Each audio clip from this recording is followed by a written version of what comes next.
What if you can't get resolve with tapping?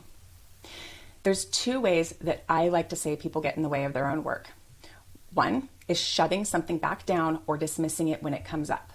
While you're tapping, your subconscious is going to be releasing ideas, timestamps, events, things people said, things people did.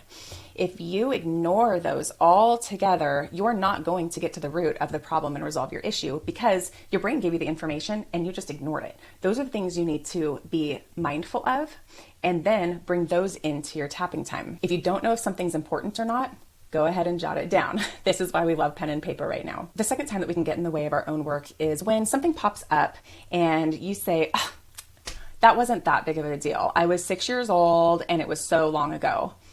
Gaslighting your younger self. You would never, ever go back to your 6-year-old self when somebody was mean to them and say, get over it. It turned out fine. And if that is something you would say to your 6-year-old self, then that is something that you and I need to work on.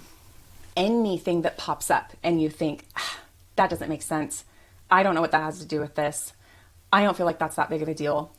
Just take note. It might be a really big deal. Another way to get in the way of your own tapping is that when you feel that number hit a 7 or an 8 or a 9 and it just feels really big in your body, if you get up and walk away, if you stop tapping, if you drop the work, please don't ever, ever do that. Those big numbers in your body might feel uncomfortable for a minute, but they are your promise that you are on the verge of breakthrough. Please, please, please sit, tap, and breathe through that feeling.